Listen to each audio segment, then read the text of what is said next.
very good.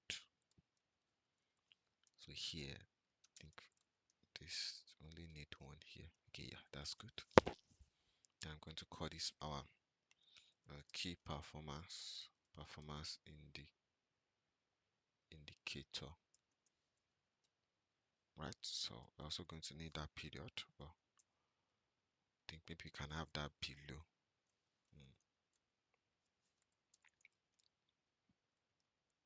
So by the side, I think we can decide to have our charts. So if I come to my P and L, these are more like our key ratios, right? So should we just bring all these key ratios? I think maybe we can bring them here. Let's bring them here. Right, at least those the ones we've created, so we can decide to also add to others. So yeah, this is good. Then I'll link this directly. So this first one should be NA. If error should be NA, not 0, because it's going to average that.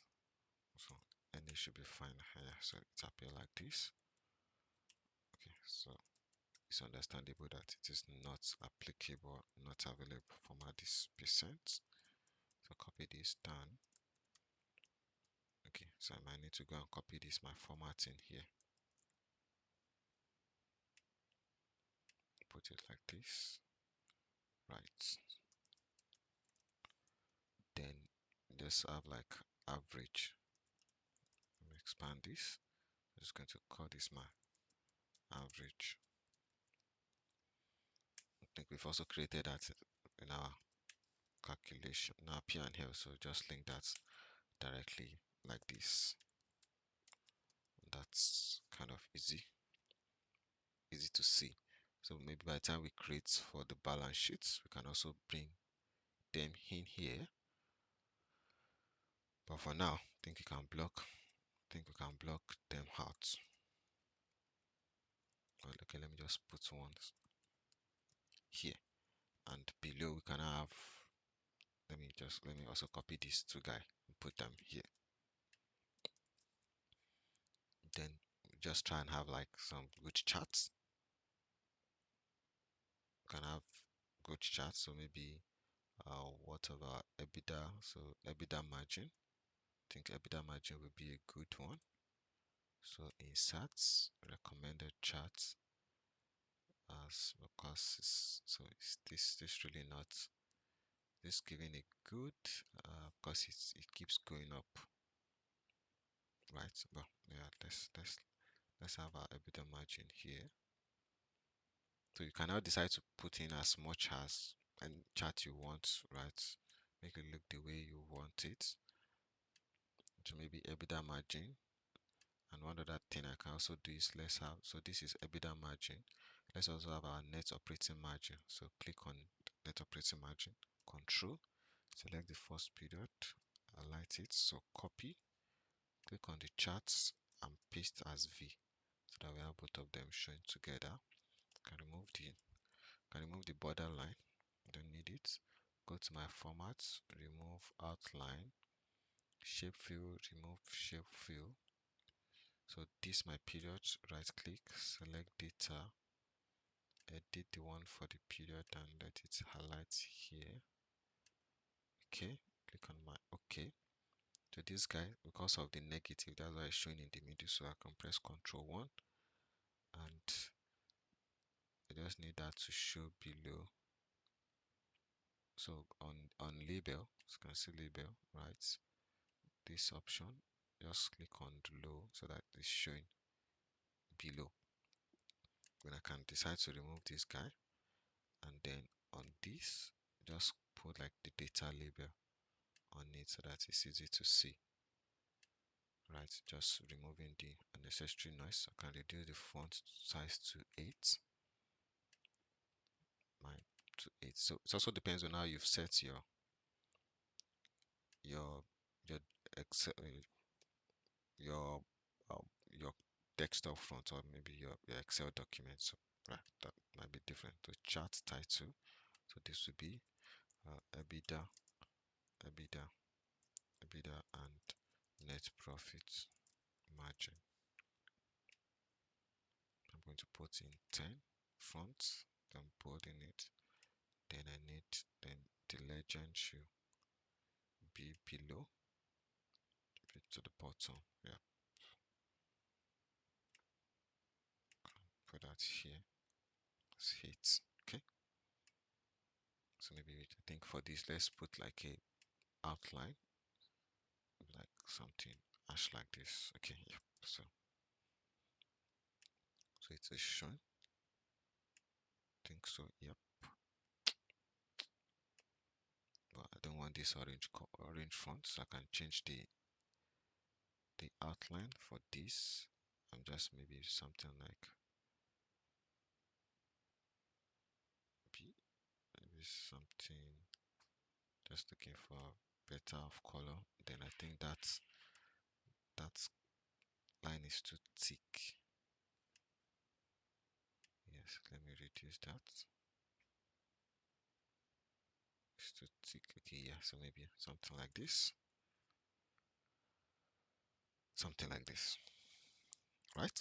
So let's see if we can also add additional one, and if we make it like this, then this might not look good. This really not looking good. Right, so I think we should put it back to what we had initially. Or maybe if you want to also have like our revenue growth, so inserts, recommended charts. So put that as also part of our line. Also because of the henny, so I think let's leave that out. Let's leave it out. So let me reduce this column, and maybe this can just fit this into a shape. Okay, let me also reduce this. Okay, yeah, so maybe you can just reduce it and make it like that. If that's the case, let me remove the outline. So it's appear like this. Appear like this. Right? Right, and then we can add maybe another. So let's assume we have our return on equity. We can also include that below the chart here, and any other chart you feel like having. I think that can also flow in here. All right. All right. Yeah. So I think this is making sense. This is making sense. So I think let's add one. Let me see if we can. Let's just quickly calculate that. Maybe return on capital employed or something. Okay, yeah. So return on capital employed, I think that should do. So that should be equal to.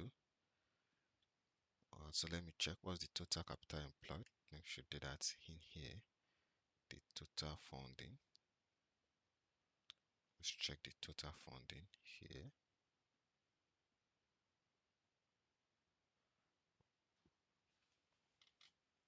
Okay, yeah. So this is our total fund. So equal to this. I'll just link that here, which is our total use of funds. Also the same thing as our total funding. Then I can come back to my balance sheet and type equal to the net profit, right, divided by that capital employed, which is this 130 USDK. Keep that constant. I can just copy my percent format here, put like this, right? And here I can just use this our average. You can copy the average formula here, paste it. Okay, yeah. So that's the average. Because of the recording, I would have completed these other ones, but for now, let's put it like this. So this is the return on capital employed. Let's also do the same thing, return on equity. So that should be my net profit divided by, let me just put by 1 first, then come back to my balance sheet. So divided by average of my current and previous equity balance. Copy that across. Right, and we have it like this. So towards the average. The average is also 0.5. So that might be difficult to present because this is way too low. But if you put both of them in the charts, at least it tell a good story. So if I highlight both of them, put that in inserts, recommended charts. So I think we need it. So maybe so I can cut it and put it in here. So that will also be a good chart to have. Right, so I need to just let me do the adjustment before I reduce it. So firstly, change the fronts to Calibri, then everything 10. So I don't need this side, this guy, the period control. Let me right click first, select data, the one with the 1 2 3 4 5. I can ask that to select the year and OK. Right, then remember I'll need to go to my label and bring it low so that it's showing below. Now I can remove the grid line, the chart title, just call this, I think that should be ROE and ROCE. Okay, then can have our data, so you can have our data label, can have our data label, can reduce the data label to just like hit. Just like that depends on the size of your own Excel setup. So control 1, this, I just come here, let me smoothen the line. Right, so that you see that in this bucket option, you see line, you have marker, so it's under marker. I think they've even have it under the line as well. Then we can find a way to remove the so format, no outline, and also no fill. Okay, so I can put that here. So looks like we might need to do. Let me see if it can fit into this our shape. Okay, that's two. So maybe might need to just reduce this guy, them down like this.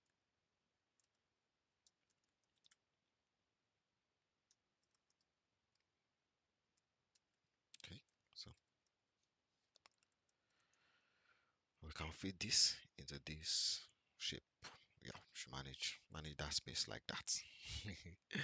Should manage that space like that. So we can now